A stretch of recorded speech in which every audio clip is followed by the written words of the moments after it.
अस्सलामुअलैकुम जी, मैं हूँ मारिया अली। आप देख रहे हैं मेरा चैनल। वो गिरी और चल पड़ी।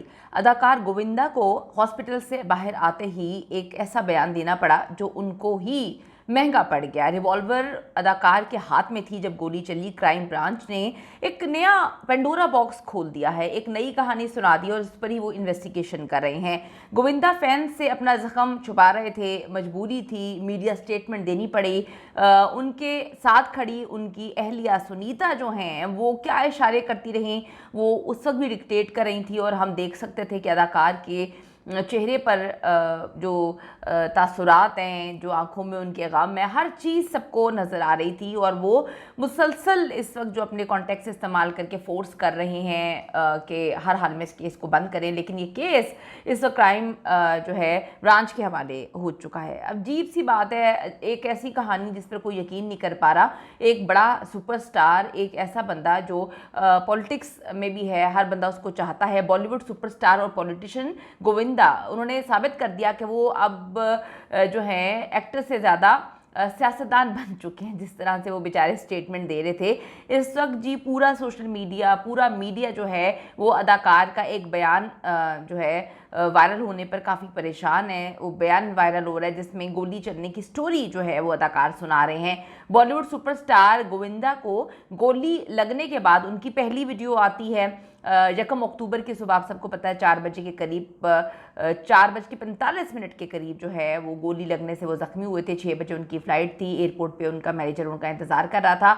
कोलकाता के लिए उन्होंने रवाना होना था। जुमे को अदाकार को अस्पताल से डिस्चार्ज किया गया, जिसके बाद व्हील चेयर पर बैठे उनकी पहली जो है वो स्टेटमेंट वीडियो, स्टेटमेंट तो नहीं कहेंगे, स्टेटमेंट तो पता नहीं क्यों उनसे ज़बरदस्ती ले ली गई थी।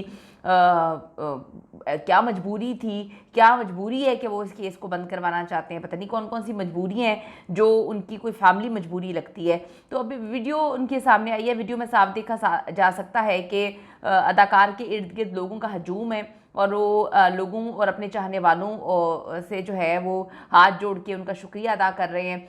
गोविंदा और उनकी फैमिली खामोशी से निकल जाना चाहते थे। उनकी इंस्ट्रक्शंस यही थी कि हम मीडिया को फेस नहीं करना चाहते, लेकिन जाते हुए मीडिया ने उनके हाथ में माइक जो है पकड़ा दिया। उनकी बीवी से माइक ले लिया गया और कहा कि हम चाहते हैं कि अदाकार जो है वो बोले। अहलिया सुनीता के इनकार के बावजूद आखिरकार माइक जो है वो गोविंदा के सामने रख दिया गया। इस मौके पर गोविंदा ने एक जुमला कहा और यही बात पुलिस से अब हजम नहीं हो रही है। गोविंदा बोले वो गिरी और चल पड़ी। अब ज़मीन पर गिरकर चलने वाली रिवॉल्वर का एंगल जो है वो ऊपर से गोली मारने का एंगल से काफ़ी डिफरेंट होता है और पुलिस जो है वो बार बार यही समझने की कोशिश कर रही है, बार बार उनसे ये पूछ रही है कि भाई ये किस तरह से गोली चली कि आपके हाथ से गिरी और गोली चल गई और वो आपकी टांग पे लग गई। गोविंदा जो हैं उन्होंने पाँव से घुटने तक टांग को कवर किया हुआ था। अब क्राइम ब्रांच के हुकाम ने अदाकार से बुध को अस्पताल में एक अहम तरीन मुलाकात की है। इतलात के मुताबिक क्राइम ब्रांच जो है वो अदाकार की जानिब से जो भी उन्होंने वाक़या बताया उससे बिल्कुल कायल नहीं है, सेटिस्फाइड नहीं है। और गुज़िश्ता रोज़ भी क्राइम ब्रांच के एक ऑफिसर ने गोविंदा से जो है वो अहम तरीन मुलाकात हॉस्पिटल में की थी, जिसमें गोविंदा ने उन्हें बताया कि उनका रिवॉल्वर हादसाती तौर पर ज़मीन पर गिरा और उसमें से एक राउंड फायर हुआ जो कि उनकी टांग पे लग गया। पुलिस कोशिश कर रही है और यकीनी भी बना रही है इस बात को कि उनकी बीवी उनके साथ ना हो जब वो स्टेटमेंट दे रही हो, क्योंकि उनकी बीवी बार बार जो है बोल रही हैं। उनकी बीवी के काफ़ी मसले मसाइल हैं और इन मसले मसाइलों को पूरी फैमिली बहुत अच्छे से जानती है। जो अदाकार हैं उनकी बहन के साथ उनके बड़े अच्छे ताल्लुकात थे, उनके बच्चों को उन्होंने पाला भी है, फाइनेंशियल सपोर्ट भी किया बचपन से। लेकिन जब इनकी शादी होती है और उसके बाद जो है मामी इस हद तक डाइन बन के वो कहते हैं सामने आई कि हमारे तो मामू से ताल्लुकात तक ख़त्म करवा दिया। फैमिली में कोई अच्छी इनकी रिप्यूट नहीं है।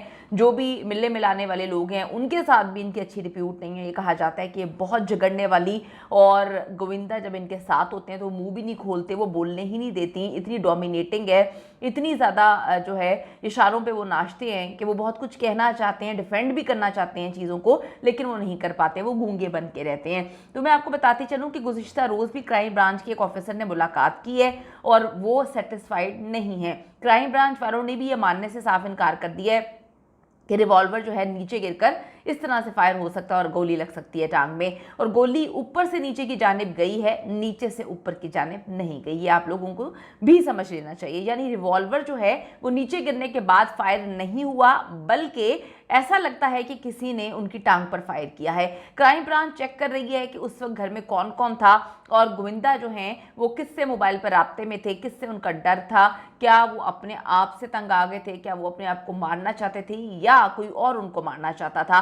अदाकार की जो अहलिया सुनीता आहूजा है इस वक्त वो मीडिया पे काफ़ी पेश हैं, लेकिन उस वक्त कहानी सुनाई जा रही है कि वो कोलकाता में थी। याद रहे कि सुनीता आहूजा अपनी खुल्लम खुल्ला बात करने, स्ट्रेट फॉरवर्ड होने और लड़ाका तबीयत की वजह से पूरे हलके में जो है वो मशहूर हैं। गोविंदा को गोली लगने से चंद दिन पहले भी एक इंटरव्यू हुआ था जिसमें सुनीता ने ये कहा, गोविंदा से ज़्यादा इंटरव्यू उनकी वाइफ देती हैं जो कुछ भी नहीं है, कि मेरे अपने जो हैं भांजे कृष्णा जो कि कॉमेडी सर्कस में आते हैं, कपिल शर्मा शो में भी आते हैं, उनकी बीवी कश्मीरा शाह इन दोनों से नहीं बनती और ये दोनों फैमिलीज़ यानी कि कृष्णा और जो कश्मीरा है ये बैठ के बहुत बुराइयां कर रहे होते हैं अपने मामे की जो गोविंदा है और उनकी बीवी की। लेकिन गोविंदा के हॉस्पिटल पहुंचने से सबसे पहले जो है वो कृष्णा अपने मामा से मिलने जो है वो वहाँ पे पहुंचते हैं।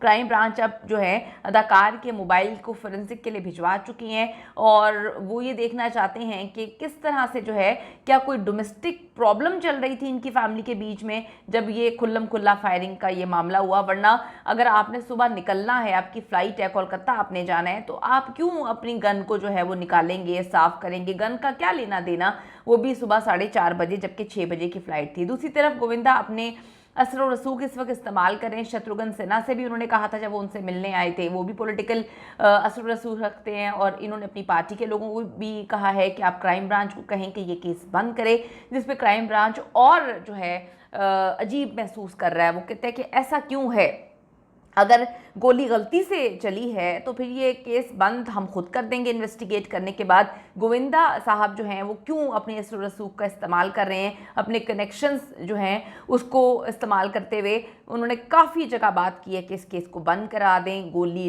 लगी थी, गोली निकल भी गई है, मैं घर भी आ गया हूँ, अब इस मामले को ख़त्म करवाएं। तो इस वक्त और मिस्टीरियस होता जा रहा है ये मामला, क्योंकि क्राइम पेट्रोल कह रही हूँ, क्राइम ब्रांच जो है वो इस चीज़ को एक्सेप्ट नहीं कर पा रही। पुलिस भी इन्वेस्टिगेट कर रही है और जो है क्राइम ब्रांच भी इन्वेस्टिगेट कर रही है। आप लोगों को पता चल गया होगा, मैं क्राइम पेट्रोल बहुत ज़्यादा देखती हूँ।